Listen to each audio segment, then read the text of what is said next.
गुरुर्ब्रह्मा गुरुर्विष्णु गुरुर्देवो महेश्वरः गुरुर्साक्षात् परब्रह्म तस्मै श्री गुरुवे नमः। अब आप सुन लो, ब्रह्म किसे कहते हैं। एक शब्द में सिर्फ बताया है, ब्रह्म की व्याख्या करी। ऐसी कोई कर नहीं सकता है संसार में, और इससे ज्यादा है भी नहीं उसकी व्याख्या, और इससे कम भी नहीं हो सकती। और शब्द एक है। क्या जवाब दिया भगवान ने? आप गीता पढ़ो कभी, तब पढ़ोगे तब तो समझ में आवेगी ना। तो पढ़ते ही नहीं तो कहां से आवेगी। तो पहला उत्तर, प्रश्न का उत्तर दिया अक्षरम ब्रह्म परमम। बस हो गया उत्तर। ब्रह्म क्या है? कहते हैं परम अक्षर को ब्रह्म कहते हैं। अब उलझन और हो गई। पहले तो अक्षर ही ब्रह्म ही पूछ रहे थे, अब परम भी और अक्षर भी, इसे और समझो। तो ये मुश्किल नहीं है, बहुत आसान है। अक्षर आप सब जानते हैं, जानते हैं कि नहीं? कौन से अक्षर आप जानते हो बताओ, अंग्रेजी के या हिंदी के? अक्षर तो है, आप जानते हो। अक्षर उसे कहते हैं, इसके अक्षर के दो अर्थ होते हैं, अ प्लस क्षर। अ माने नहीं, कभी नहीं, और क्षर के माने नाश। जिसका कभी नाश होता ही नहीं है उसको ब्रह्म कहते हैं। ये हमारे कर्म सारे नष्ट होने वाले हैं, ये हमारा शरीर नष्ट होने वाला है, ये जो हमने बनाई है कम्युनिटी, ये सब नष्ट होने वाली है। ये सब चेंजेबल है। कल हिंदू थे, परसों सिख बन गए, आज खालिस्तानी हो गए, और फिर उनमें अकाली हो गए, उदासी हो गए, नामधारी हो गए, निरंकारी हो गए। बढ़ती गई कम्युनिटीज। कम्युनिटीज का बढ़ना बुरा नहीं है, लेकिन कम्युनिटीज बढ़ा करके और प्रेम की जगह बैर बढ़ा देना, ये बुरा है। बड़ा अच्छा है। मैं तो उस दिन मुझे खुशी होगी कि जितनी कम्युनिटीज हैं सबके यहाँ कमरे बन जाए अलग अलग, और जब प्रोग्राम हो तो हम सब एक हो जाएं। कितने आनंद की बात है, जरा सोचो। पर वो बुद्धि वैसी होगी तब तो होगा ना। बुद्धि के पीछे अगर हम डंडा लेके पड़ जाएं कि तुझे मैं आने ही नहीं दूंगा, मेरे घर में तो खैर आ ही नहीं सकती, लेकिन पड़ोस में भी नहीं आने दूंगा, तब मामला बिगड़ जाएगा। तो सज्जनों, अक्षर के दो अर्थ है, अ प्लस क्षर। अ माने कभी नहीं, क्षर के माने नाश। जिसका कभी नाश नहीं होता है उसको अक्षर कहते हैं। देखो, बच्चा स्कूल में जाता है, अंग्रेजी में क्या, अंग्रेजी में कितने अक्षर हैं? 26। मैं संस्कृत की बात नहीं करूंगा यहाँ पर, क्योंकि संत जी ने कहा जिस देश में जाओ तो उस भाषा से उनको समझाओ। तो संस्कृत तो जानते नहीं कोई, तो ABCD तो सब जानते ही, आपके बच्चे भी जानते। 26 अक्षर होते हैं। बच्चा स्कूल में गया और पहले ही साल में 26 अक्षर सीख गए। उसके बाद फिर 16 बरस तक वो जाता रहा स्कूल में, कॉलेज में, यूनिवर्सिटी में, कभी 27वां अक्षर सीखा है? नहीं सीखा। सारी क्लासों में वही 26, पर उन 26 के अंदर गहरा तत्व भरा हुआ है। वो प्रोफेसर लोग समझा सकते हैं, संत जी जैसे, जोशी जी जैसे, मैथमेटिक्स के हिसाब से। और सारी जिंदगी भर उसने यही सीखा, और जब छोड़ दी कॉलेज या यूनिवर्सिटी और नौकरी करने लग गए, तो वहां काम करने लगे, उनमें भी कोई 27वां अक्षर कभी आया उनके यहाँ? आप एक दिन चाकू लेके बैठ जाओ और रबड़ भी ले लो, और इंजीनियरिंग की किताबें सब ले लो, डॉक्टरी की सारी ले लो, कहो हम ABCD जो है वो हमें पसंद नहीं है, उसको हम काट देंगे। तो साफ कर दो, बाकी आपके किताब में क्या बच जाएगा? फिर क्या बचेगा? सड़ा हुआ कागज बचेगा। तो ये ब्रह्म जो है वो अक्षर है, और गीता क्योंकि ब्रह्म ज्ञान की पुस्तक है, ये अक्षर है। ये सब जगह काम में आएगी। आप किसी फील्ड में जाओ, किसी फील्ड में जाओ, ये इसके बिना आपका काम चलेगा नहीं। और ये साथ में रहे तो आपका काम खूब बढ़िया होगा और ऊंचा उठेगा। विविधि मैं बता दूंगा। मैंने 90 साल में नौकरी नहीं करी कहीं, और न दुकान खोली, न फैक्ट्री खोली, न शादी करी, न बच्चे पैदा किए। मैंने ये गीता का ही अध्ययन किया है, और इसमें जो जो मुझे रत्न हाथ में लगे हैं, मैं चाहता हूं कि मरने से पहले बांट जाऊं, ताकि फिर आप लोग उसको आगे फ्लरिश कर दोगे। तो सोच लो, अक्षर उसे कहते हैं जो कभी नाश नहीं होता, जिसका आप जब छोटे थे, शादी नहीं हुई थी, तब भी पूछा आपसे कि ये काम कौन करेगा, बोले मैं करूंगा। बच्चे थे तब भी मैं करते थे, जवान हुए तब भी मैं, और बूढ़े हो गए हो अभी भी मैं। और मजेदार बात यह है, मैं रोज करते हो, पर मैं को पहचानते नहीं, और शरीर की खूब सेवा करते हो इसकी, और ये कमबख्त एक जैसा रहता ही नहीं है कि 10 साल पहले ऐसा था नहीं। क्यों बेटियां, शादी हुई थी, ये शरीर था ऐसा नहीं था, और अगर होता तो कोई शादी करता भी नहीं तो शरीर हमारा रोज बदलता है और आगे फिर बदलेगा। मैंने पहले संत जी को देखा तो बड़ा अच्छा सिर था, काले बाल थे, सारे फर्स्ट क्लास थे, अब सब सफेद हो गए। मेरे ख्याल में अगले 15 साल में ये भी नहीं रहेगा इनका, ये भी रंग नहीं रहेगा, बदल जाएगा। लेकिन वो मैं नहीं बदलेगा, और मैं को जानना है हमें। तो जो मैं है वो अक्षर है, उसका स्वरूप अभी नहीं समझ में आएगा। अभी तो मैं खाली लिटरल मीनिंग बता रहा हूं आपको। अक्षर के माने जिसका नाश कभी हो ही नहीं, जो चेंजेबल नहीं, उसको कहते हैं अक्षर। अक्षर का एक दूसरा अर्थ और है, जब तक वो नहीं समझोगे तो पहला बेकार हो जाएगा, समझे। ब्रह्म ज्ञान नहीं रहेगा, फिर क्या हो जाएगा। एक पंजाबी भाई मिला मुझे, कहने लगे स्वामी जी तुसी मैनू भी धर्म ज्ञान सिखा दो तो वो नहीं, हंसो क्यों, उसने ठीक कहा। क्यों, वो हिंदी पढ़ी नहीं, संस्कृत पढ़ी नहीं, उर्दू पढ़ी थी और अंग्रेजी पढ़ी। तो वो अंग्रेजी में भी ऐसा ही है, सीता वाला सीता थोड़ी कहेगा, सीता कहेगा। उसको बताया एवं सतत युक्ता ये, तो उसने लिख लिया रोमनाई में। फिर कहता है एवं सटाटा युक्ता ये। संत फतेह सिंह का नाम पढ़ लिया, कहने लगे ये सेंट फाटे सिंह कौन है। बोला अरे भाई फाटे नहीं है न फटे हैं, ये तो साबुत है लेकिन उनका दोष नहीं है, उन्होंने ये लिखा नहीं। तो अब आप सोचो दूसरा, ब्रह्म का दूसरा क्या अर्थ है। पहले बताया था अक्षर, अब दूसरी तरफ कर लो, 2 अक्षर इधर कर लो, अक्ष र।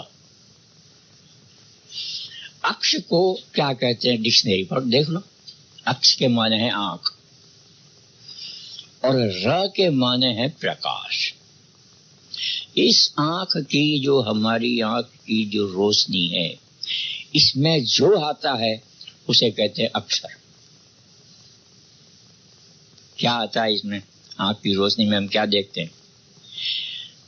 आदमी भी देखते हैं, घोड़े गधे भी देखते हैं, कछुए ऊंट हाथी सब देखते हैं, नदियां देखते हैं, पहाड़ देखते हैं, आसमान देखते हैं, सूरज चांद तारे सब देखते हैं। ये आंख की रोशनी में सारे आ जाते हैं। तो आंख हमारी जहां जहां जाती है, तो जो जो देखती है वो है अक्षर। अब 2 अक्षर हो गए, एक तो वो जिसको आंख देखती है, और एक वो जो कभी नाश नहीं होता है। तो दोनों में सच्चा कौन है? और अक्षर के 2 अर्थ हैं, कहते हैं दोनों सच्चे हैं। दोनों क्या सच्चे हैं कि एक जो है पहले वाला, जिसका कभी नाश नहीं होता है, वो तो चेंजेबल नहीं है, और ये आंख जहां जहां जाती है, ये सारी की सारी चीज जो आंख देखती है, ये सब चेंजेबल है, नष्ट नहीं होते हैं। आदमी मरता है, नष्ट नहीं होता है, चेंज हो जाता है वो।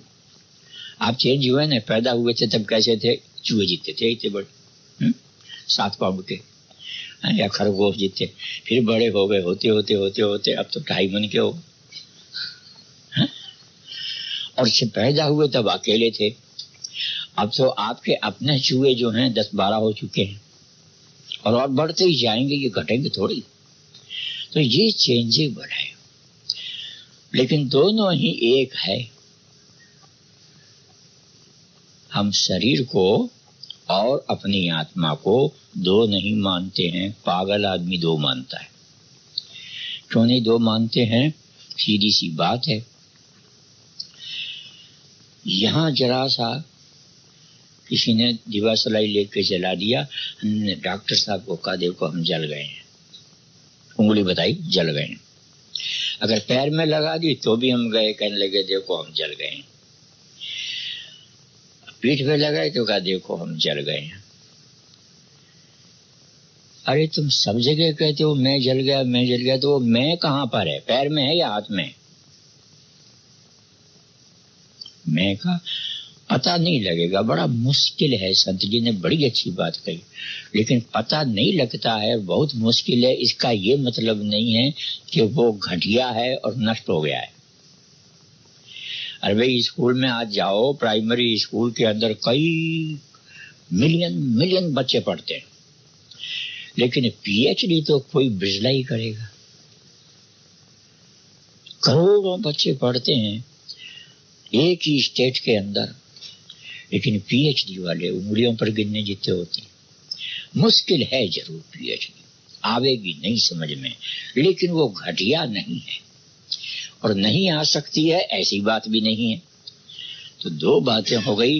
ये जो ब्रह्म है ये दो तरह का है, दो नहीं है, दो तरह का है।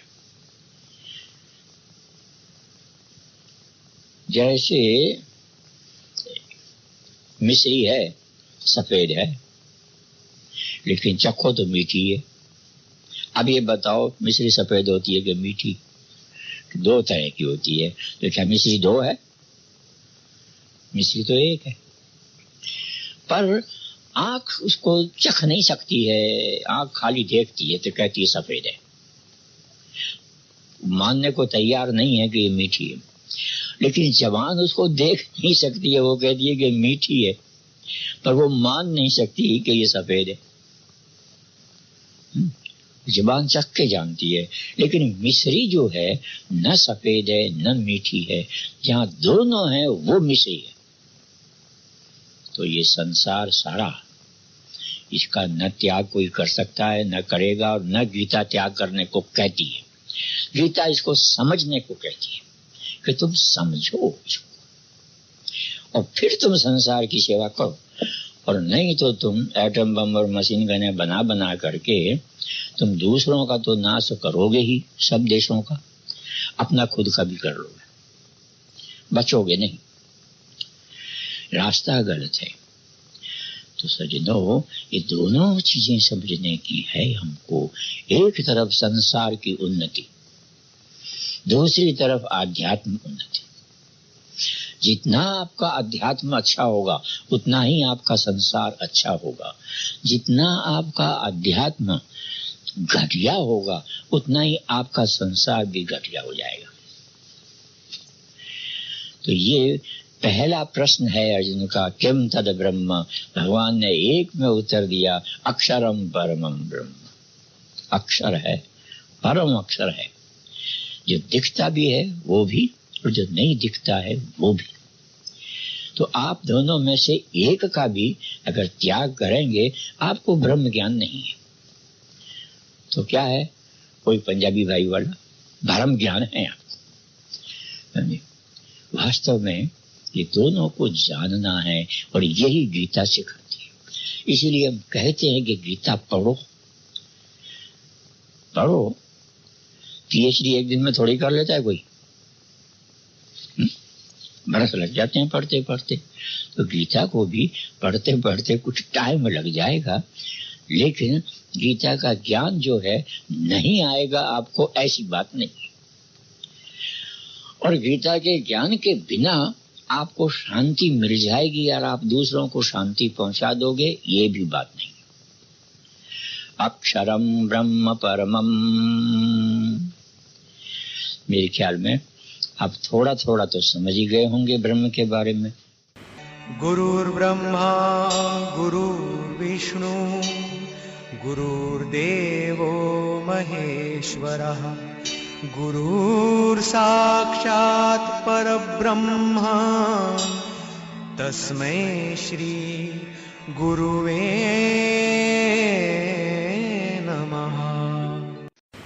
गुरुर्ब्रह्मा गुरुर्विष्णु गुरुर्देवो महेश्वरः गुरुर्साक्षात् परब्रह्म तस्मै श्री गुरुवे नमः। अक्षरम ब्रह्म परमम, मेरे ख्याल में आप थोड़ा थोड़ा तो समझ ही गए होंगे ब्रह्म के बारे में। पूरे ब्रह्म ज्ञानी तो नहीं हुए, क्योंकि मैं भी नहीं हुआ, तो आप कहां से हो जाएंगे। लेकिन कुछ तो पता लगा कि ब्रह्म ज्ञान है क्या। इस विश्व को समझना, तो विश्व को कौन समझेगा? वो समझने वाला जो विश्व के अंदर है वो ही समझेगा। इस समय मेरे शरीर में खुजली आ रही है, कहाँ आ रही है आप बता सकते हो? आप नहीं बता सकते, मैं ही बता सकता हूँ।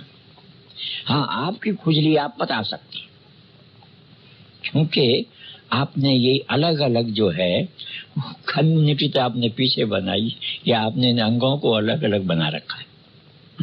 लेकिन अलग अलग बनाते हुए भी हमने इनको सबको एक मानकर सबकी अच्छाई के लिए हमको काम करना है। ये है ज्ञान, ब्रह्म ज्ञान। सारी कम्युनिटी हमारी है, हम किसी कम्युनिटी से घृणा नहीं कर सकते, लेकिन कोई कम्युनिटी हमको खत्म करके वो खुद भी जिंदा नहीं रहेगी। अगर हम अपने हाथ से ही अपना गला घोट लें, फिर हाथ क्या करेगा ये बताओ? नहीं कुछ कर सकेगा। सज्जनों, समझने की बात है, आवश्यकता है इसको समझने की। एक प्रश्न का मैंने उत्तर आज आपको बताया। कर्म का बताने के लिए पूरा एक दिन चाहिए। क्यों? कर्म का प्रॉब्लम सारा संसार लिए हुए बैठा है तो ये सारे ही प्रश्न संसार की, क्योंकि सभी शरीर और आत्मा लिए हुए हैं। अब वो पछाड़ खा रहे हैं कि ये ठीक है, कोई कहता है ये ठीक है। और इसका सही उत्तर मैंने कई धर्म ग्रंथों को पढ़ा है, कुरान को, बाइबल को और ग्रंथ साहब को। जितना सुंदर संतोषजनक गीता के अंदर उत्तर आया है, बिना किसी कास्ट, कम्युनिटी और कलर के कहीं नहीं आया। देखो ने कितना अच्छा है। एक ही गीता की कम्युनिटी में आज लड़ाई नहीं होती। ये भाई कहते हैं हम किसी को नहीं मानते, कोई बात नहीं है, तो हमारे भाई हो।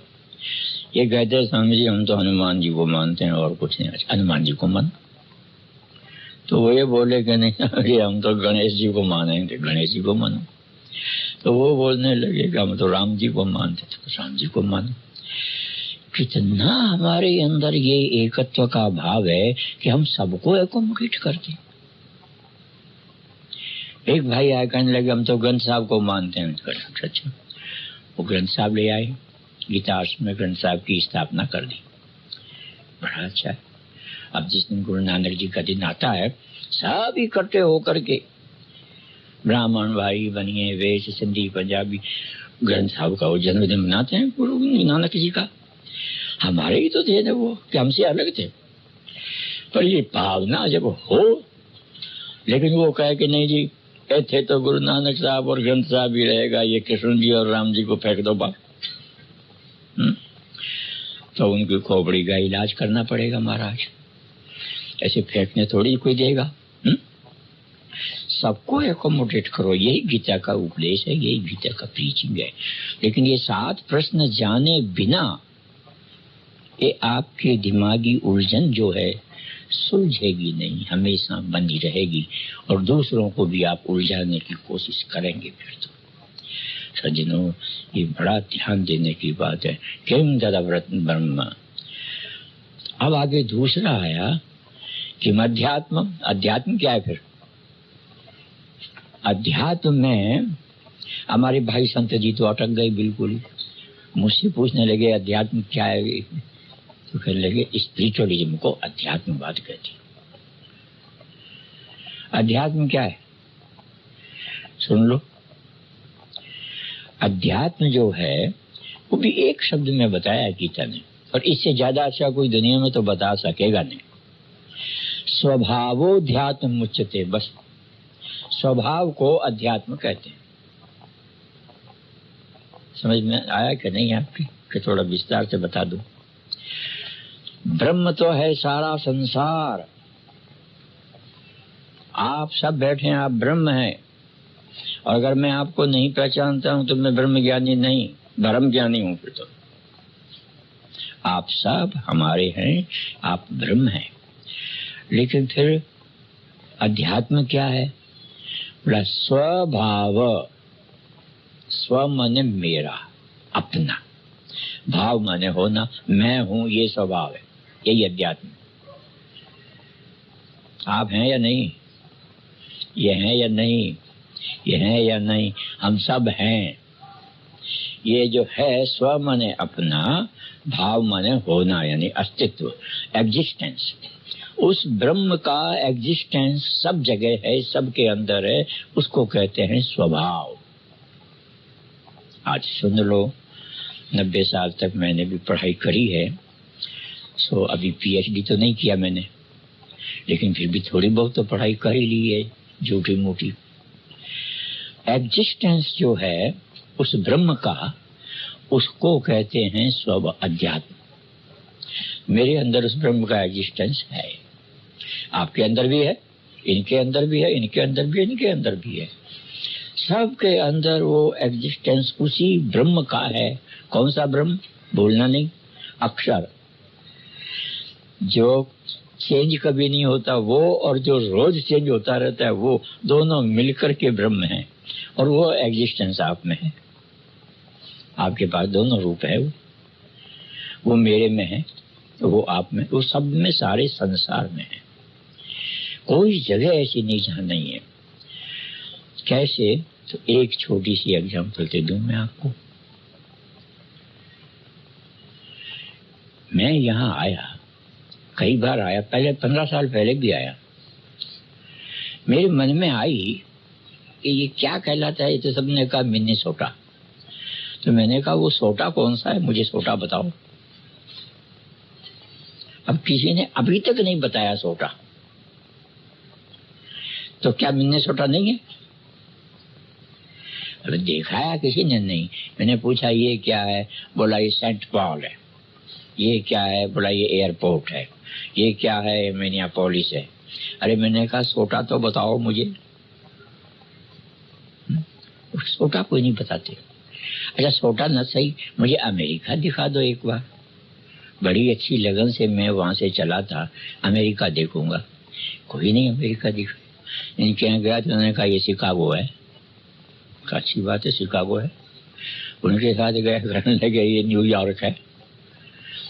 फिर उसके बाद गया ये क्या है कि क्लीवलैंड है। मैं सारी जगह घूमा, साउथ से नॉर्थ तक। अभी साउथ में होके आया हूँ। ये क्या है? बोला पेरू है। तेरा भला हो जाए, कोई पेरू बता रहा है, कोई कुछ अमेरिका बताओ ना, वो कहाँ पर है? मैं उसे भी देखना चाहता हूँ जहाँ मैं हिंदुस्तान से आया हूँ यहाँ पर देखने के लिए। तब वो यही कहेंगे कि आपका दिमाग ठीक है कि नहीं। क्यों? अरे सारा मिलके अमेरिका है, और पेरू में भी अमेरिका है, और मिनियापोलिस में भी अमेरिका है, और क्लीवलैंड में भी अमेरिका है, और सेंट पॉल में भी अमेरिका है। ये अमेरिका है कि कोई राक्षस है? ये सब जगह है और फिर दिखता नहीं है। तो यही ब्रह्म अमेरिका है, मान लो, कल्पना कर लो अमेरिका है ब्रह्म ज्ञान, ब्रह्म। अब वो ब्रह्म तो है अमेरिका, लेकिन यहाँ भी तो है ना, एग्जिस्टेंस अमेरिका का यहाँ भी तो है। ये गीता आश्रम भी अमेरिका का है, अमेरिका में ही तो है। तो ये स्वभाव है उस अमेरिका का, एग्जिस्टेंस है इसमें, पूर्ण नहीं, आंशिक। पूर्ण साहब मंत्र बोले ओम पूर्णमदः पूर्णमिदं पूर्णात् पूर्णमुदच्यते पूर्णस्य पूर्णमादाय, बोलते तो है पर अर्थ कौन समझावेगा इनको। तो इस अर्थ को समझाने के लिए गीता आश्रम की हम लोगों ने स्थापना करी है, एक नई कम्युनिटी बनाने की नहीं, लेकिन जितनी कम्युनिटीज है उनको अपने में मिलाना, अपने गले लगाना, अपनी छाती से लगाना और उनका नाश नहीं करना, उनकी तरक्की करना। उनकी तरक्की में हमारी तरक्की, उनकी अच्छाई में हमारी अच्छाई है, इस कमरे की सफाई में हमारी सफाई। अगर इस कमरे में अभी बदबू आने लगे या वो इंजन खराब हो जाए और रोज खूब गर्मी आ जाए, आप सब भाग जाओगे। तो हर एक की, सब इस एक ही कमरे की सफाई होनी चाहिए या सारे की? बताओ, सारे हॉल की। तो जब एक की हमारी, पहले एक की होगी, ये पक्की बात है। पहले आप एक ही की सफाई करेंगे, तो पहले हम इसकी सफाई करें जो ये एक कमरा है अपना, जिसमें ब्रह्म बैठा हुआ है और बोल रहा है। जब इसकी सफाई हो गई कि दूसरी जगह सफाई कर देगा, सबको साफ कर देगा, सबकी गंदगी दूर कर देगा। इसमें इतनी सामर्थ्य है ब्रह्म में।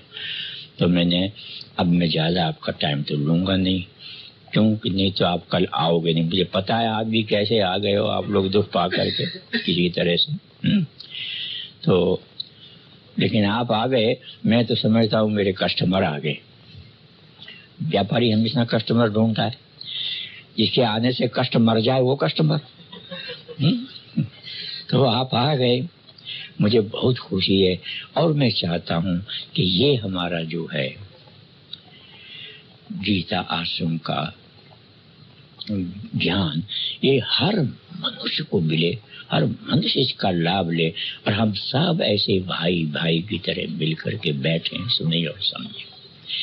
कम्युनिटी का कल जलसा होगा, हम उसमें बैठेंगे, हमारा है ना वो काम। तो मैंने एक किताब पर लिखे देखा था कि ये मकान बना करके गीता आश्रम ने, बिल्ट बाय गीता आश्रम फॉर इंडियन कम्युनिटी। तो दूसरी कम्युनिटी आएगी, हम उसको भी एक बना के दे देंगे। तीसरी आएगी, उनको सब मिल के रहना सीखो, यही ब्रह्म ज्ञान है। और अलग अलग फूट के रहने वाला ये ब्रह्म ज्ञान नहीं, ये परम ज्ञान है। तो आज अर्जुन के 2 प्रश्नों का मैंने आपको उत्तर बता दिया। ब्रह्म क्या है? अमेरिका। और अध्यात्म क्या है? कि अमेरिका का अंश, वो पूरा अमेरिका नहीं है लेकिन अमेरिका का अंश है। तो ये सारा विश्व ब्रह्म है, उसमें हम आप ये जितने बैठे हैं, औरतें मर्द, पंजाबी, गुजराती, मारवाड़ी, सिंधी, ये उस ब्रह्म का एक अंश है। इसको कहते हैं अध्यात्म। अध्यात्म क्या है? उसका स्वभाव है, ब्रह्म का ही जो वो अंश है। Existence of Brahma is called स्वभाव। तो आपके अंदर है एग्जिस्टेंस, उसी ईश्वर का, ब्रह्म का है। अब उसको जानना है, तो जानने के लिए स्कूलिंग नहीं है ऐसा। पहले तो थे स्कूलिंग हमारे यहाँ लोग जाके सीखते थे गुरु के पास बैठ के। अब तो गुरु का नाम सुनते ही घबरा जाते हैं, तो बुखार आ जाता है उनको। गुरु, अरे तेरा भला हो जाए। और गुरु का नाम उल्टा बिगाड़ दिया, बोला क्या है? बोला ये तो गुरुडम है, गुरुडम। अब उन्हें ये भी पता नहीं कि गुरुडम होता क्या है। कोई काम हमारा विश्व में बिना गुरु के हो ही नहीं सकता है। जितने पैदा हुए कुछ सीखने के लिए हुए हैं। अब ये मैं भी चाहता हूँ कि बनारस में थोड़ा, और फिर एक दुकान खोल दूँ, यहाँ पर स्टोर खोल दूँगा। पर इसको बनाना कैसे आवेगा जब तक मैं किसी को गुरु नहीं बनाऊंगा? तो सारा संसार गुरु है, तो गुरुडम हुआ कि नहीं हुआ? हैं? अब कोई साइंस सिखा रहा है, कोई मैथमेटिक्स सिखा रहा है, कोई कुछ सिखा रहा है, कोई अध्यात्मवाद सिखा रहा है तो सब गुरुडम में फंसे हुए। देखो, गुरुडम से घृणा करते हैं वो पाप है। तो इसलिए गणित गुरुडम खराब है, लेकिन कल्याणकारी गुरुडम बहुत अच्छा है। इस यूनिवर्सिटी में सारे गुरु तो हैं भरे हुए, नहीं तो विद्यार्थी जावे क्यों वहां? गुरुओं को निकाल दो, पीछे विद्यार्थी क्या करेंगे यूनिवर्सिटी में बताओ? सन्नाटा हो जाएगा। तो सज्जनों, ये गीता का जो है अभी यूनिवर्सिटी कोई बना नहीं है, लेकिन मुझे अब लग रहा है कि ये गीता की यूनिवर्सिटी एक होने जा रही है। लेकिन उनको थोड़ा सा कुछ स्वार्थ होना चाहिए, क्योंकि अभी इन्होंने कहा कि हमको यहाँ वालों के जैसा ही बन जाना चाहिए। उसी भाषा में मैं इसके पक्ष में हूँ, मैं इसलिए तो मैं आया हूँ यहाँ, क्योंकि आप यहाँ की भाषा में लोगों को ठीक समझा सकेंगे, मैं नहीं समझा सकता, इसलिए आपको बुला लिया। तो ये हम सीखते हैं और फिर हम सिखाते हैं। सारा संसार का जब जितने पैदा हुए हैं सीखने के लिए हुए हैं, और सीखने के बाद वो सिखाना शुरू कर देते हैं, खुद गुरु बन जाते हैं और दूसरे उनके पास सीखने आना शुरू कर देते हैं। अब इनके पास कितने सीखने के लिए आते हैं? खूब आते हैं, बहुत सीखे हैं तब आते हैं ना। जिस समय आप ये ब्रह्म ज्ञान सीखेंगे तब आप ब्रह्म ज्ञान भी ऐसे ही दूसरों को सिखा सकते हैं। इसी के लिए इसका जन्म हुआ है गीता आश्रम का। जिस समय गीता के ज्ञान का प्रकाश विश्व में हो जाएगा, उस समय ये फिर झगड़े नहीं रहेंगे। गुरुर्ब्रह्मा गुरुर्विष्णु गुरुर्देवो महेश्वरः गुरुर्साक्षात् परब्रह्म तस्मै श्री गुरुवे नमः। गुरुर्ब्रह्मा गुरुर्विष्णु गुरुर्देवो महेश्वरः गुरुर्साक्षात् परब्रह्म तस्मै श्री गुरुवे नमः। ये आप सीख सकते हैं, लेकिन भगवान संबंधी बात तो आप कदापि नहीं सीख पाएंगे यदि ये तीन चीजें नहीं है तो। क्या? पहली बात कही, तद्विद्धि प्रणिपातेन। अगर कुएं में से जल निकालना है तो बाल्टी को टेढ़ा करके और भर के निकालना पड़ेगा, झुके बिना बाल्टी नहीं पड़ेगी। घी में उंगली डाल के उंगली निकालो, सीधी घी नहीं आवेगा, लेकिन टेढ़ी करके उंगलियां ऐसे करो तो घी लप भर के आवेगा। कहा तद्विद्धि प्रणिपातेन। ज्ञानी तुम्हारे केले का और डॉलर का भूखा नहीं है, एप्पल का भूखा नहीं है। जाके क्या करो, पहले प्रणाम करो। प्रणाम भी कई प्रकार के होते हैं। हाँ, एक तो टाटा, एक बाय बाय, बाय बाय का बाय बाय क्या करते हैं, बाय बाय। भाई भाई को क्यों नहीं याद करते, बाई को क्यों करते? पर तरीके हैं। कोई जनरल साहब के साथ में जा रहा था, कार में बैठा हुआ, तो सामने से पुलिस वाले को देखा तो अपना ये जो बूट होता है ना, जूता, जमीन पे मारा जोर से और बंदूक के एक थप्पड़ मारी। मैंने कहा ये क्या है? बोला ये इनका प्रणाम है, पूजा है, नहीं करे तो कोर्ट मार्शल हो जाता है। तो अलग अलग तरह की पूजा। हमारे यहाँ पूजा का भी मतलब है जो शायद अभी कई लोग कम जानते होंगे। दो अक्षर है, पू और जा। पू माने पूर्ण रूप से और जा के माने जान लेना। यदि आपने पूर्ण रूप से जान लिया कृष्ण को, पूजा कर लिया आपने। यदि आपने पूर्ण रूप से जान लिया अवतार को, आपने पूजा कर ली। यदि आपने पूर्ण रूप से जान लिया गुरु को, आपने ज्ञान प्राप्त कर लिया।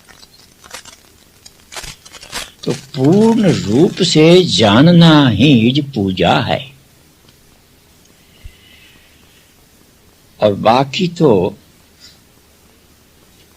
छोटी सी झोपड़ी के अंदर मास्टर साहब बच्चे को सब दिखा देते हैं। अफ्रीका कहाँ है, अमेरिका कहाँ है, वाशिंगटन कहाँ है, मॉस्को कहाँ है, लेकिन मास्टर साहब ने खुद ने नहीं देखा अभी तक, पर कागज पे बता देते हैं। वो कागज पर बताया हुआ असली नहीं है। न मास्टर ने देखा है और न मास्टर के स्टूडेंट ने देखा। वो असली देखना और चीज है। तो यहां हम आपको बता रहे हैं कि कैसे जाना चाहिए गुरु के पास, प्रणाम करके, साष्टांग प्रणाम। समझते हो साष्टांग क्या? स माने सहित, अष्ट माने 8, अंग के माने पार्ट। शरीर के 8 पार्ट हैं, उनको जमीन पर धरती माता पर लगा करके प्रणाम करना, उसको कहते हैं साष्टांग दंडवत। इससे ऊंचे और सारे प्रणाम छोटे हैं। कई लोग हेलो हेलो भी कहते हैं। मैंने पूछा हेल के माने क्या है? कहते नरक। तो मैंने कहा इसको नरक नरक क्यों कहते हो बेचारे को? कई लोग ऐसे ही करते हैं। कोई कहता है बहन जी, स्कूल की लड़कियों को कहा बहन जी नमस्ते। मैंने कहा ऐसे क्यों कहा? यूं कहती बहन जी नमस्ते। कोई नमस्ते का तरीका उनको पता ही नहीं है, ये चीजों का जानते नहीं हो। सज्जनों, गीता ने साफ कहा है असाष्टांग दंडवत करो, प्रणिपातेन, प्रणिपात करके। और तब क्या करो? ये पहली चीज है। अगर ये नहीं है और ये सीधे करो, प्रश्न करो सीधा। मथुरा में मैं जा रहा था, एक पीछे से लड़का आया साइकिल पे, भागा भागा, स्वामी जी स्वामी जी स्वामी जी। मैंने पीछे देखा, लड़का आ रहा है, वो साइकिल जैसे मेरे ऊपर ला रहा था। मैंने कहा मारेगा क्या मुझे? मैं पीछे हट गया। वो साइकिल से नीचे उतरा नहीं, एक पैर पेडल पे रखा हुआ और एक पैर जमीन पे टेक दिया, पंजा टो आगे का। कहने लगे मैं आपको बहुत ढूंढा, आश्रम में गया आप मिले नहीं, बगीचे में गया आप मिले नहीं, तो अब आप यहाँ मिल गए हो, मुझे जल्दी बता दो, मुझे जाना है कॉलेज में और आज मुझे बोलना है। ब्रह्म क्या है इस पर? ब्रह्म क्या है जानने के लिए वो साइकिल से भी नीचे नहीं उतर रहा है, एक पैर भी ऊपर है, जल्दी बता दो। वो डिबेट में जीतना चाहता है। जहां ब्रह्म को जानने के लिए यहाँ ऋषियों की सारी उम्र समाप्त हो जाती है। देखो बच्चे का क्या। तो कहते नहीं, पहले दंडवत प्रणाम करो और फिर प्रश्न पूछो अपने कल्याण का। परिप्रश्नेन, इसके बाद है सेकंड नंबर में परिप्रश्नेन। और फिर तीसरी चीज है सेवया, सेवा करो गुरु की। हम तीनों ही नहीं जानते, न प्रणाम जानते हैं, न पूछना जानते हैं, न सेवा जानते हैं। किसी ने कह दिया घर पर आवे तो सेवा करनी चाहिए, उनको आसन दो, स्नान कराओ। गुरु जी एक काश्मीरी पंडित के गुरु थे, पहुंच गए श्रीनगर। उनको पता नहीं था बेचारों को कि श्रीनगर में कितनी ठंड होती है।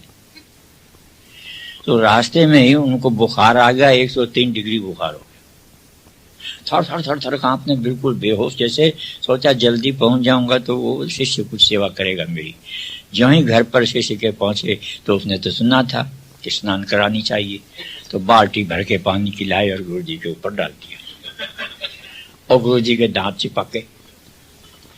वहीं जैसी आराम कर गए गुरु जी। तो सेवा का हम अर्थ जानते ही कि नहीं, सेवा है क्या, पूजा है क्या। तो पूजा का तो मैंने अभी बताया कि पूर्ण रूप से किसी को जान लेना, ये पूजा है। यहाँ बहुत से लोग पूजा करते हैं, अंगूठा धोते हैं, हाथ में कलावा बांधते हैं, माथे में तिलक करते हैं, माला पहना देते हैं, प्रसाद खिला देते हैं, हो गई गुरु पूजा। गीता कहती है गुरु पूजा में तो खाली 3 चीज चाहिए, तुम्हारा सेव और केला नहीं चाहिए गुरु जी को, तुम्हारा स्नान और कपड़ा नहीं चाहिए गुरु जी को, तो क्या चाहिए? साष्टांग दंडवत और अपने कल्याण का प्रश्न, और फिर अंत में सेवा। सेवा के बिना ये दोनों ही बातें तुम्हारी जो है फलेगी नहीं। तो सेवा क्या है? 2000 चेला हैं हमारे, मैं बताऊं आपको। अगर 2000 चेला मुझे एक एक बाल्टी डाल के स्नान करावे तो बता मैं जीऊंगा कि मरूंगा? 2000 चेला और 2000 अगर एक एक धोती ला के मुझे उड़ा दे या एक एक दुपट्टा, तो सफोकेशन होके मरूंगा कि जीऊंगा? 2000 चेला हैं और 2000 अगर कहे कि नहीं एक केला तो हमारा खाना ही पड़ेगा। सज्जनों, ये सेवा नहीं है। 2000 नहीं, 50,000 चेला हो, सेवा करे, गुरु का भी कल्याण है और चेले का भी कल्याण है। सेवा क्या है? कि गुरु की आज्ञा का पालन करना, ये असली सेवा है। अगर 10,000 भी आज्ञा का पालन करे, गुरु का क्या बिगड़ेगा? और नहीं तो एक एक चम्मच भी 10,000 आदमियों ने खीर डाली गुरु के मुंह में, तो गुरु कहां पहुंचेगा? सज्जनों, एक गीता की एक एक बात समझने की है। अब ये प्रश्न पर हम आते हैं कि पूजा कृष्ण की करें या पूजा अवतार की करें। पहले तो अवतार और कृष्ण दो हैं नहीं। यही हम ये फंडामेंटल डिफेक्ट जो ऊपर हुआ है वो यही हुआ है कि हम समझ ही नहीं पाते। अब तो भगवान ने उसके समाधान में बताया कि अर्जुन, कल के प्रवचन में मैंने कहा था, जब 8वां अध्याय अक्षर योग का पहला मंत्र जब शुरू हुआ था, अर्जुन का प्रश्न किम तद ब्रह्म, ब्रह्म क्या है, तब शंकराचार्य जी वाली बात आई समझ में कि ब्रह्म के सिवाय और है क्या? जो कुछ दिख रहा है वो सब ब्रह्म है। तभी उन्होंने कहा एको ब्रह्म द्वितीयो नास्ति। अब ये हर एक के समझ में कब आवेगा? आप इस सारे मकान में जितनी सजावट देख रहे हो, खुश हो रहे हो, ज्ञानी पुरुष जानता है ये सब मिट्टी है, मिट्टी में से ही आए सब, और मिट्टी के ही सारे कड़े हैं और मिट्टी में ही मिलेंगे। और हर एक को थोड़ी समझ में आएगा, आसानी से नहीं आता। पर कुछ पढ़े लिखे लोग ये मिट्टी को तो समझ गए, हाँ जी ये तो समझ में आ गया। क्यों? बड़ा ये बल्ब कहाँ से मिट्टी में से बने, ये तार मिट्टी में से बना है, ये दीवार मिट्टी में से बनी है, ये लोहा मिट्टी में से निकला है, सब खानों में से निकलते हैं ना। ये भी अभी कईयों को नहीं समझ में आया है। तो अभी मिट्टी भी पूरी तरह से नहीं समझ पाए हैं, साइंटिस्ट सिर मार रहे हैं, सैकड़ों वर्ष हो गए हैं मिट्टी को लेकर के, और अभी भी कहते हैं कि मिट्टी में अभी बहुत सारी चीजें हैं जो निकालनी बाकी है। वो फिर 5 तत्वों को कब समझेंगे और अवतार को कब समझेंगे? इसीलिए मैं जोर दिया करता हूं, हमेशा गीता पढ़ो। ये गीता आपकी तीसरी आंख खोल देगी। आज नहीं तो कभी कुछ अरसे के बाद आप मुझ पर दया करके पढ़ा करो, मुझे यही भिक्षा दे दो, बस हो गई गुरु की सेवा, साधु की सेवा, ब्राह्मण की सेवा, और कुछ नहीं तो एक फकीर की सेवा। इतनी तो सेवा कर लो कम से कम, इसे पढ़ो। आपका नुकसान कुछ नहीं होगा, लेकिन आपको लाभ अनेक होंगे। और इस जन्म में आप कितनी चीजें बटोर लो, जब मर जाओगे एक सुई तुम्हारे साथ नहीं जाएगी। ये सारी साड़ियां, सारी चुनियां, सारी अंगूठियां, सारी चाबियां जितनी हैं, सारा फर्नीचर, सारी कुर्सियां, सारी कारें, और तो सारे बच्चे, सारी बहुएं, सारे पोते, सब के सब धरे रह जाएंगे, एक तुम्हारे साथ नहीं जाएगा। समझ में आ रही है या नहीं? कहते हैं आ तो रही है, लेकिन फिर भी हम समझ नहीं रहे हैं। ये बढ़िया खूबी है।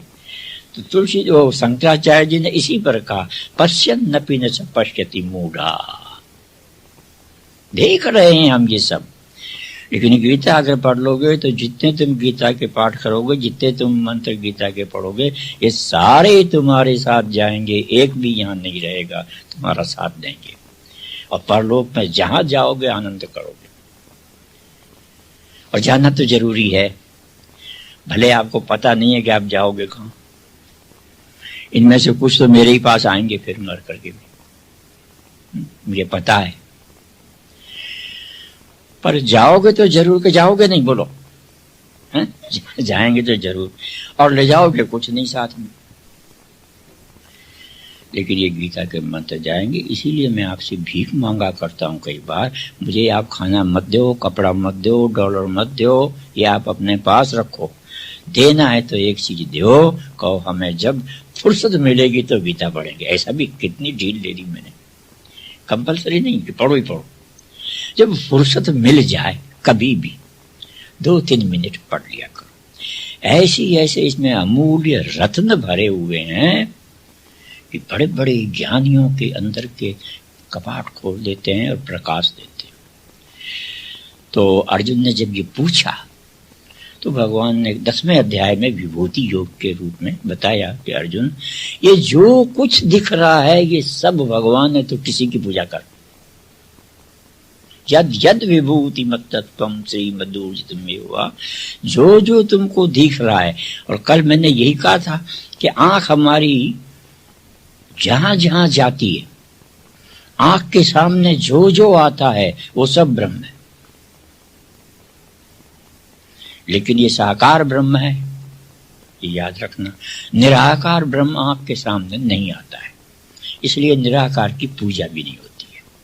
पूजा उसी की होती है जो सामने आता है, निराकार की पूजा नहीं होती। पूजा साकार की होगी। मैं आपके सामने साकार बैठा हूं, शक्ल दिख रही है मेरी कि नहीं? चमड़ा है, मांस है, खून है, लोथड़ा है, ये वेद प्रकाश जी सामने साकार बैठे हुए। इनसे अभी बातें सुनी, बड़ा आनंद आया आप लोगों को। मेरे तो समझ में नहीं आई थी ना, तब मैंने पूछा, कान काम नहीं करता था। लेकिन ये वेद प्रकाश नहीं है जिसको आप देखते हो। तो इनके अंदर है निराकार बैठा हुआ, उसको देखो तो पता लगेगा कि वो कितना महान है। गुरुर्ब्रह्मा गुरुर्विष्णु गुरुर्देवो महेश्वरः गुरुर्साक्षात् परब्रह्म तस्मै श्री गुरुवे नमः। गुरुर्ब्रह्मा गुरुर्विष्णु गुरुर्देवो महेश्वरः गुरुर्साक्षात् परब्रह्म तस्मै श्री गुरुवे नमः। इनके अंदर है निराकार बैठा हुआ, उसको देखो तो पता लगेगा कि वो कितना महान है। पर वो देखोगे कहां से? वो अकल ही नहीं है देखने की।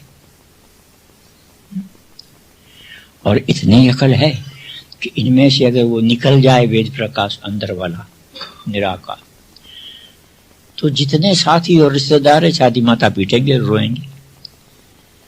कहा बोला वेद प्रकाश गया? कहाँ गया?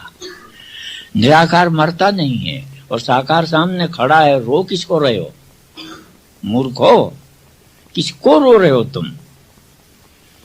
रामायण में कहा जब वो रोने लगी बाली की घरवाली, तो भगवान ने कहा तो किसको रोती है? अंदर वाला बाली तो मरा नहीं और मरेगा भी नहीं, और बाहर का बाली जिसको तू देख रही हो तो सामने पड़ा है तेरे लिए, तू रो क्यों रही है?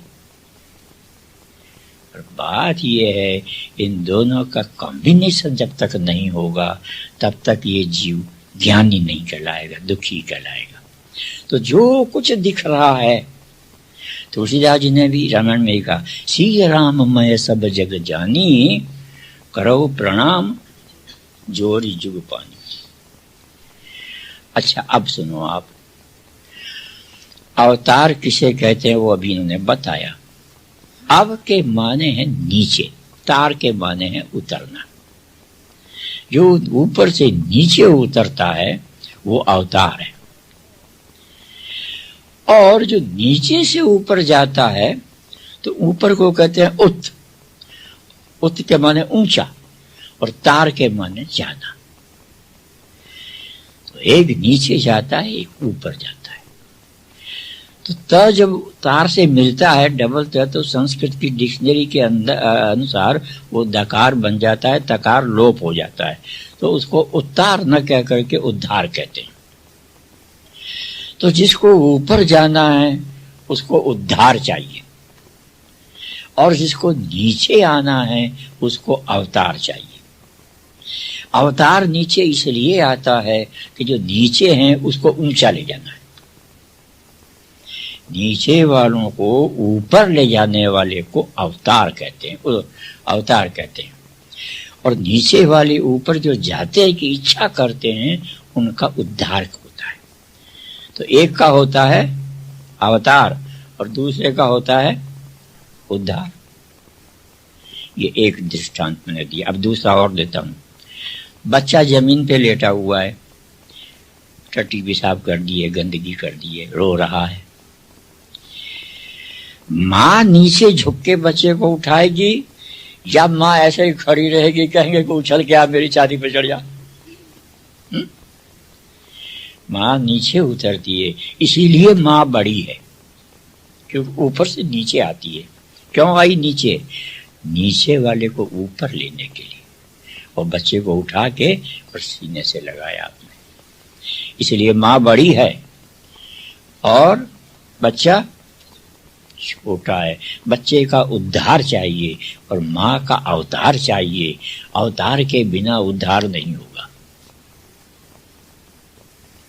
इसलिए बच्चे को चाहिए माँ की पूजा करे, जो कहे माँ वही करे। अभी ये बोल रहे थे मैं ब्राह्मण हूं, कहाँ खोपड़ी पे लिखा हुआ है ब्राह्मण है? लेकिन माँ ने कहा है तू ब्राह्मण है, बच्चा ब्राह्मण का है, तो ठीक है। एक कहता है कल भाई मृतम क्या बोला, मैं खन्ना हूं।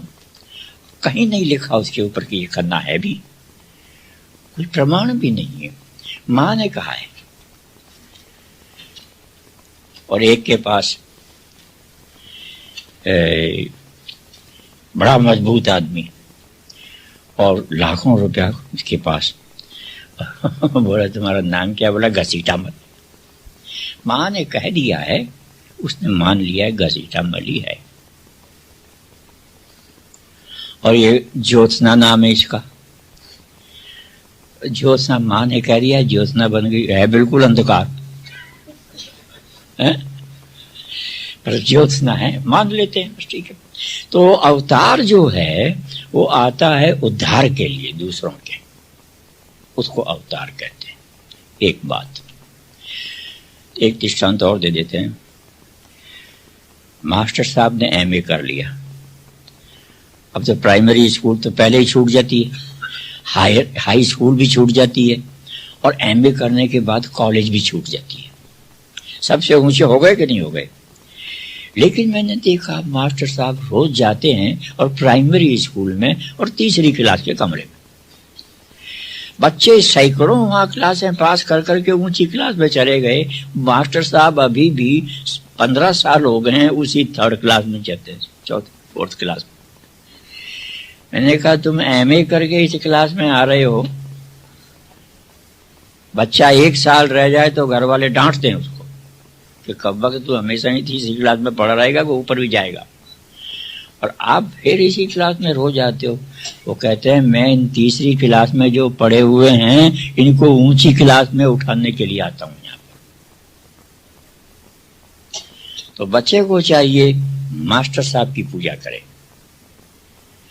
और पूजा का मैंने तरीका बता दिया कि नहीं, उनकी आज्ञा का पालन करे। वो कहे डीओजी डॉग डॉग मैंने कुत्ता, वो कहे हर गई नहीं बोलूंगा डीओजी डॉग डॉग मैंने कुत्ता, तो बोला डीओजी डॉग डॉग मैंने हाथी।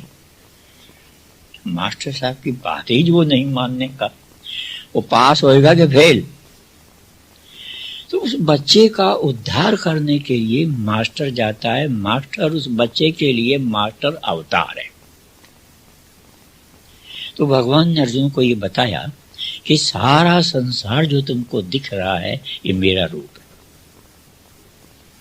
जितने हैं ये सब के सब किसी न किसी को कुछ सिखाने के लिए संसार में आए। ये तो हुआ इसका लिटरल मीनिंग अवतार का और उद्धार का। फिर एक चीज और बताई, बोला इनको हम कैसे मान लें अवतार, और ये कैसे हमारा उद्धार करेगा। तो बताया कि जिसके अंदर तुमको कुछ श्रेष्ठ गुण दिखाई दे वो तुम्हारा गुरु। जल में श्रेष्ठ गुण है, हमको जीवन देता है, नहीं तो हम जिंदा नहीं रहेंगे, इसलिए हम जल की पूजा करते हैं। हमको अन्न में गुण है, वो उसके बिना हम जिंदा नहीं रहेंगे, इसलिए हम अन्न देवता की पूजा करते हैं। जो किसान लोग खेती करते हैं वो अपने खेत की पूजा करते हैं। चमार अपना वो जूता कूटने का जो लोहा होता है उसकी पूजा करता है। बनिए लोग अपने दवात और कलम की पूजा करते हैं। सिपाही लोग अपने हथियार की पूजा करते हैं। हर एक के अंदर कोई न कोई ब्यूटी है, इसलिए हम उसकी पूजा करते हैं। और पूजा ही नहीं करते हैं, वो उनसे श्रेष्ठ मानते हैं और उनसे हमें जीवन मिलता है। अब सज्जनों, तो आ गई समझ में कि जो भी श्रेष्ठ गुण हैं हमसे, उनकी पूजा करनी चाहिए। अर्जुन ने पूछा था ना कि मैं किसकी पूजा करूं। अरे जो तुझे दिख रहा है तुमसे श्रेष्ठ कोई तुम्हें मालूम होता है, उसकी पूजा कर। और किसकी तू पूजा करेगा। लेकिन अर्जुन याद रख ले, ये जो कुछ तुम्हें संसार में दिख रहा है ये श्रेष्ठ तुमसे है, उनकी तुम पूजा करो, लेकिन ये पूर्णता इनमें किसी में नहीं है। पूर्णता मेरे अंदर है, ऐसा कृष्ण महाराज ने कहा। अब क्या पूर्णता है। बोला जन्म कर्म च मे दिव्यम, सारी दुनिया जन्मती है और मैं भी जन्मता हूं, लेकिन मेरा जन्म दिव्य है और दुनिया का जन्म अदिव्य है। दिव्य समझते हो ना।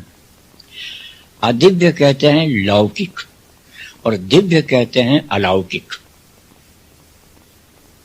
क्या अलौकिकता है आप में। कहते हैं खाली जन्म ही नहीं, कर्म भी। लोगों के कर्म है अदिव्य और मेरे कर्म है दिव्य। तो जन्म कर्म च मे दिव्यम। अब उनका जन्म बतावें आपको या कर्म, बोलो। पहले जन्म ही सुन लो। आप सब अपने कर्म के पुण्य और पाप से बंध करके हम लोग जन्म लेते हैं रोते हुए। और वो जो जन्म लेते हैं वो प्रकृति से बंधे हुए नहीं होते हैं, प्रकृति को अपने मुट्ठी में लेकर के प्रकट होते हैं।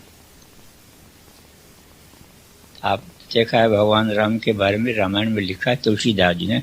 तुलसीदास जी कोई कम अकल तो थे नहीं। अगर हम उनमें ज्यादा अकल न भी माने तुलसीदास जी में, तो भी हमारे जितनी तो होगी ही उनमें। जो इतना उन्होंने ग्रंथ लिखा है कि आज उनके ग्रंथ बीए और एमए में पढ़ाए जाते हैं। उन्होंने लिखा है जब भगवान राम जी आए तो कहे भय प्रगट कृपाला दीन दयाला कौशल्या हितकारी हर्षित मैतारी मुनि मनहारी अद्भुत रूप निहारी। क्या कहा। भय प्रगट कृपाला, जन्म नहीं लिया, प्रकट हुए। कैसा रूप था कि हमारे तुम्हारे जैसा नहीं, उनका अद्भुत रूप था। कैसा अद्भुत रूप कि लोचन अभिरामा तनु घन श्यामा और निज आयुध भुजचारी भूषण वन माला और नयन विशाला शोभा सिंधु करारी। हम नहीं मानते तुलसीदास जी कोई भगवान थे, संत उनको मानते हैं, फिर भी हम उनको उतना ही मानते हैं कि हमारे जितनी तो अकल उनमें होगी, इतना झूठ बोल के धोखा दुनिया को वो नहीं दे सकते एक संत महात्मा। अब वो ऐसे प्रकट होते हैं। आप कहो जी हम तो मानते नहीं राम जी की बात, तो कृष्ण जी की ले लो। ये जब जेल में वसुदेव और देवकी थे, उसी समय प्रकट हुए, शंख चक्र गदा पद्म लिए हुए। कोई लड़का आज तक माँ के पेट से गदा लेकर के पैदा हुआ है, उसका माँ का पेट फट जाएगा। लेके पैदा हुए, प्रकट हुए और कहा कि इस समय तुम मुझे जल्दी से, मैं छोटा रूप धरूंगा बालक का, तो टोकरी में रख के सामने गोकुल है जमुना पार, और वहां ले जाओ मुझे, और उसके नंद के यहाँ घर में लड़की हुई है, उसको उठा के ले आओ। जब तुम लाओगे तब तक वो सोए रहेंगे, वो जगेंगे नहीं, और जब मुझे ले जाओगे तो जेल के पहरेदार हैं, ये सब सोए रहेंगे, जगेंगे नहीं, जब वापिस आओगे तब जगेंगे। ये किया। फिर हम देखते हैं, हमने राम का फोटो देखा है, कृष्ण के भी फोटो देखे हैं। कभी आपने उनकी दाढ़ी देखी है सफेद, या मूछ देखी है? वो अवतारी पुरुष है, प्रकृति के बस में नहीं है, प्रकृति उनकी मुट्ठी में है। वो जब चाहे तो बड़े हो जाएं, जब चाहे तो छोटे हो जाएं, और कभी भी वो बूढ़े होते ही नहीं। तो ये उनका दिव्य है, जन्म कर्म जो मेरी, सबका ऐसा नहीं होता। तो और सुन लो उनकी बात, अवतार की बात बता रहा हूं अभी। और क्या बात है उनके कर्म पीछे बताऊंगा, अभी तो आने की बात। भाई कैसे आते हैं वो प्रकृति को बस में करके, और हम कैसे आते हैं प्रकृति के बस में होके, बस इतना ही फर्क है। एक आदमी जेल में चला गया, जेल से आया, आप उसे कहो ये जेल काट के आया है, तो आपको एक चांटा मारेगा, वो मेरी बेइज्जती करता है, वो बहुत बुरा समझता है। और जेल में गया था तो मुंह ढक के गया, और आया तब भी मुंह ढक के आया, रोते रोते गया, घर वाले सब रोते रहे। लेकिन मेरा एक शिष्य है जेल सुपरिंटेंडेंट सेंट्रल जेल में, तो मुझे बुलाया, मैं चला गया, इन्फॉर्म कर दिया, चिट्ठी लिखे कि मैं आ रहा हूं। चिट्ठी मिली नहीं उनको, रात का टाइम था। मैं उतरा स्टेशन पर, तो लोगों ने, तांगे वालों ने आके मुझे पूछा, रिक्शे वालों ने आके पूछा, स्वामी जी कहाँ जाओगे? मैंने कहा भाई जेल में। वो कहने लगे हम आपको जेल में नहीं ले जाएंगे। दूसरे को आवाज दी, भाई इनको जेल में ले जा। एक आया, मुझे जेल पर ले गया। कहाँ ठहरोगे? मैंने कहा जेल सुपरिंटेंडेंट के यहाँ। पता लगा वो आ गए, ठीक है। एक कमरा मेरे लिए उन्होंने अलग बना करके दे दिया, और रोज सवेरे उठते थे, जब जेल जाते थे ना, यूनिफॉर्म वगैरह सब लगा के और क्रॉस बेल्ट वगैरह लगा करके, और आते तो मेरे कमरे के अंदर नहीं आते, क्योंकि जूते पहने हुए होते हैं। वहीं से प्रणाम करते, लेट करके प्रणाम करके कहने लगे कि, मैंने कहा कहाँ जा रहे हो? कहने लगे जेल में। कहा जाओ। बोले बस आशीर्वाद दर्शन के लिए आया था, दर्शन करके आशीर्वाद लेके चला गया। गुरुर्ब्रह्मा गुरुर्विष्णु गुरुर्देवो महेश्वरः गुरुर्साक्षात् परब्रह्म तस्मै श्री गुरुवे नमः। गुरुर्ब्रह्मा गुरुर्विष्णु गुरुर्देवो महेश्वरः गुरुर्साक्षात् परब्रह्म तस्मै श्री गुरुवे नमः। तो बच्चे को चाहिए मास्टर साहब की पूजा करे, और पूजा का मैंने तरीका बता दिया कि नहीं, उनकी आज्ञा का पालन करे। वो कहे डीओजी डॉग डॉग मैंने कुत्ता, वो कहे हरगिज नहीं बोलूंगा डीओजी डॉग डॉग मैंने कुत्ता, तो बोला डीओजी डॉग डॉग मैंने हाथी। मास्टर साहब की बात ही जो नहीं मानने का, वो पास होएगा कि फेल। तो उस बच्चे का उद्धार करने के लिए मास्टर जाता है। मास्टर उस बच्चे के लिए मास्टर अवतार है। तो भगवान ने अर्जुन को ये बताया कि सारा संसार जो तुमको दिख रहा है ये मेरा रूप है। जितने हैं ये सब के सब किसी न किसी को कुछ सिखाने के लिए संसार में आए। ये तो हुआ इसका लिटरल मीनिंग अवतार का और उद्धार का। फिर एक चीज और बताई, बोला इनको हम कैसे मान लें अवतार, और ये कैसे हमारा उद्धार करेगा। तो बताया कि जिसके अंदर तुमको कुछ श्रेष्ठ गुण दिखाई दे वो तुम्हारा गुरु। जल में श्रेष्ठ गुण है, हमको जीवन देता है, नहीं तो हम जिंदा नहीं रहेंगे, इसलिए हम जल की पूजा करते हैं। हमको अन्न में गुण है, वो उसके बिना हम जिंदा नहीं रहेंगे, इसलिए हम अन्न देवता की पूजा करते हैं। जो किसान लोग खेती करते हैं वो अपने खेत की पूजा करते हैं। चमार अपना वो जूता कूटने का जो लोहा होता है उसकी पूजा करता है। बनिए लोग अपने दवात और कलम की पूजा करते हैं। सिपाही लोग अपने हथियार की पूजा करते हैं। हर एक के अंदर कोई न कोई ब्यूटी है, इसलिए हम उसकी पूजा करते हैं। और पूजा ही नहीं करते हैं, वो उनसे श्रेष्ठ मांगते हैं और उनसे हमें जीवन मिलता है। अब सज्जनों, तो आ गई समझ में कि जो भी श्रेष्ठ गुण हैं हमसे, उनकी पूजा करनी चाहिए। अर्जुन ने पूछा था ना कि मैं किसकी पूजा करूं। अरे जो तुझे दिख रहा है, तुमसे श्रेष्ठ कोई तुम्हें मालूम होता है, उसकी पूजा कर। और किसकी तो पूजा करेगा। लेकिन अर्जुन याद रख ले, ये जो कुछ तुम्हें संसार में दिख रहा है ये श्रेष्ठ तुमसे है, उनकी तुम पूजा करो, लेकिन ये पूर्णता इनमें किसी में नहीं है। पूर्णता मेरे अंदर है, ऐसा कृष्ण महाराज ने कहा। अब क्या पूर्णता है? बोला जन्म कर्म च मे दिव्यम। सारी दुनिया जन्मती है और मैं भी जन्मता हूं,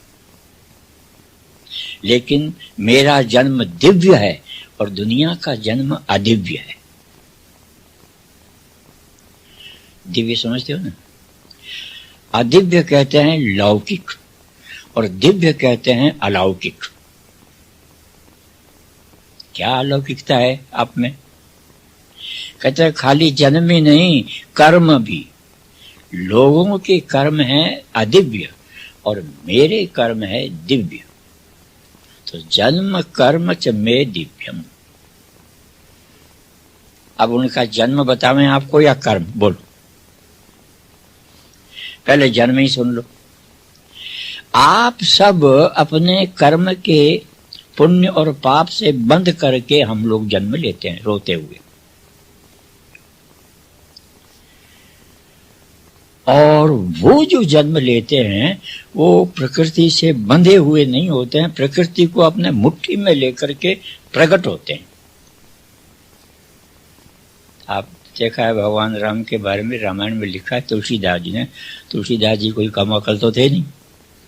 अगर हम उनमें ज्यादा अकल न भी माने तुलसीदास जी में, तो भी हमारे जितनी तो होगी ही उनमें। जो इतना उन्होंने ग्रंथ लिखा है कि आज उनके ग्रंथ बीए और एमए में पढ़ाए जाते हैं। उन्होंने लिखा है जब भगवान राम जी आए तो कहे भय प्रगट कृपाला दीन दयाला कौशल्या हितकारी हर्षित मैं तारी मुनि मनहारी अद्भुत रूप निहारी। क्या कहा? भय प्रगट कृपाला।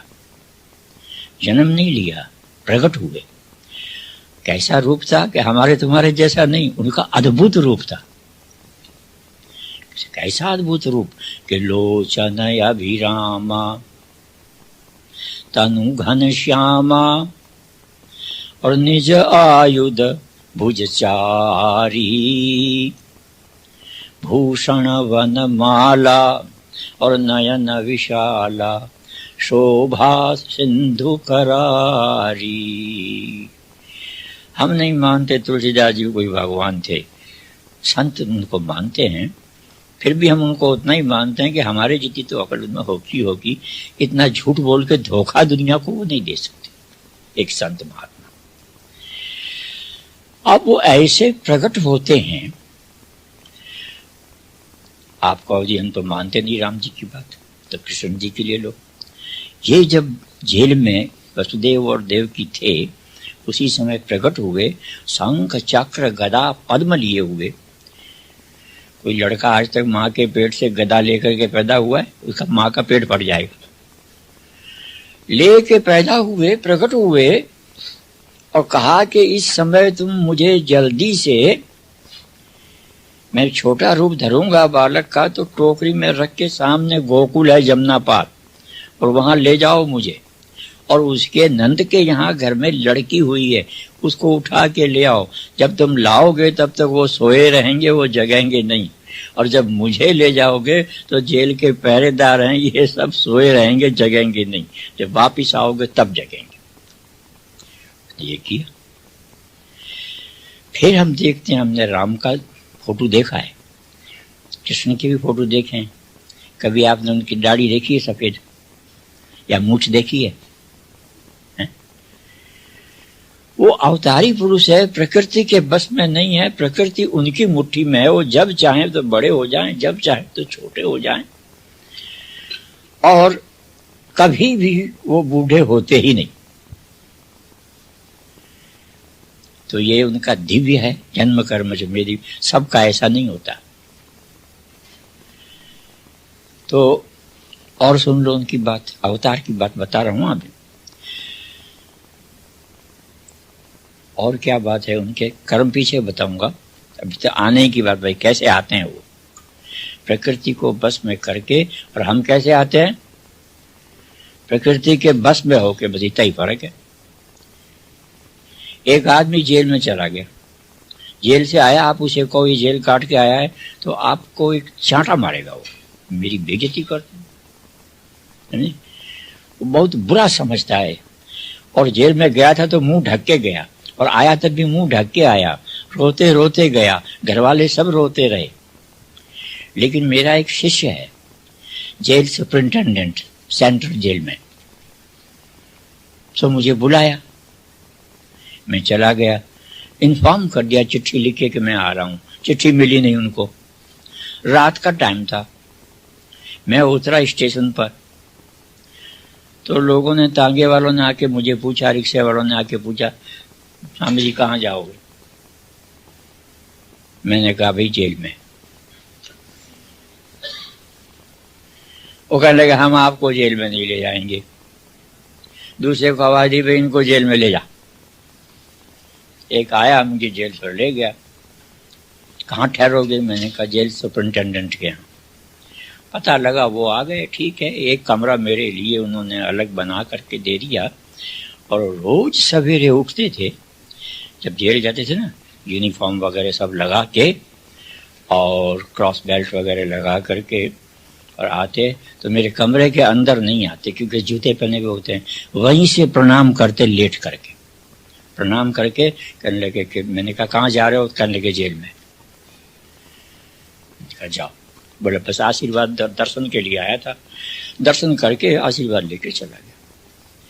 शाम को आता, फिर पहले प्रणाम करता और पीछे अपने कमरे में जाता। मैंने कहा कहाँ से आ रहे हो? बोला जेल से।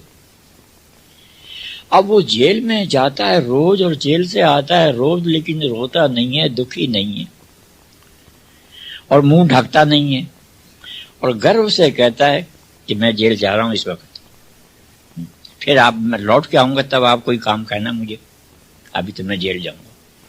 बड़े चाव से जा रहा है जेल। तो उन लोगों में जो जेल में गए हैं और इनमें क्या फर्क है? वो गए हैं अपने सरकारी कानून के अंदर फंस करके, इसलिए रो रहे हैं।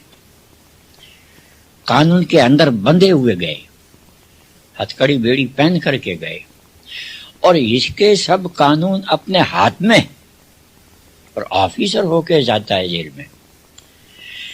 कैदी इस कोठड़ी से उस कोठड़ी में नहीं जा सकता, जावे तो जूते पड़ते हैं, और ये जेल में जाके सारे जहां चाहे उस कोठड़ी में चला जाता है, सारी जेल में घूम जाता है। और कैदी को चाहे तो किसी को मक्खन दे देता है, किसी को फल फूल दे देता है, और किसी को छोड़ना होता है तो जेल से बाहर निकाल के घर भेज देता है। वो जेल को क्या दूसरे जेल में जाते हैं कैदी, वो दूसरे कैदी को छोड़ के घर भेज सकते हैं क्या? है? ऐसे डंडे पड़ेंगे उनके। तो ये संसार जेल खाना है, हम सब कैदी हैं। अवतारी जब आते हैं तो वो वहां के जेल के अधिकारी बन के आते हैं, उनको अधिकार है किसी को जेल से निकाल दे और किसी को जेल में सुख दे दे। लेकिन हमको कहाँ सुख है?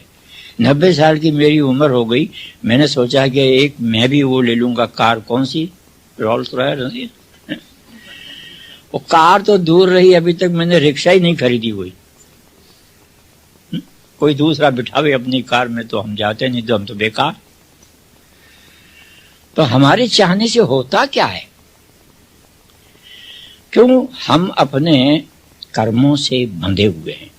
15वें अध्याय में कहा है, कर्मानुबंधी मनुष्य लोके। हम कर्म में बंधे हुए हैं और कर्म को वो मुट्ठी में बांध करके आते हैं, तो उनके कर्म भी दिव्य होते हैं। ये तो मैंने जन्म बताया, अब कर्म सुन लो। भगवान कृष्ण को या तो आप मानो ही मत के वो कुछ थे, न तो अवतार थे न आदमी थे। आदमी है तो आप है, वो आदमी थोड़े थे।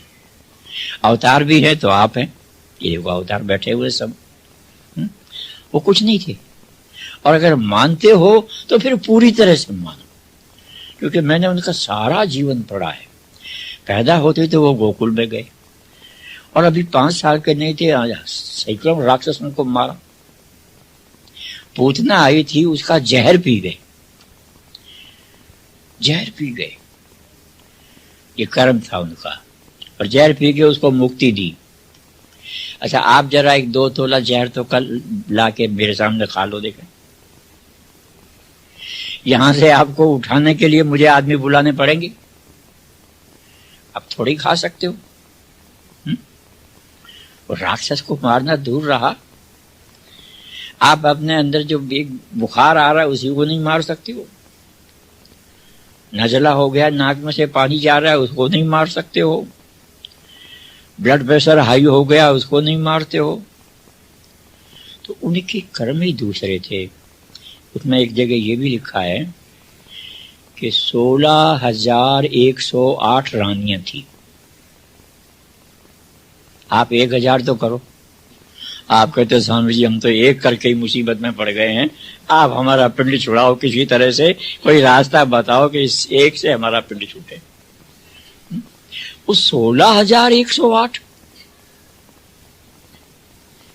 या तो कहो शास्त्र सारे झूठे हैं, ऋषि मुनि सारे झूठे,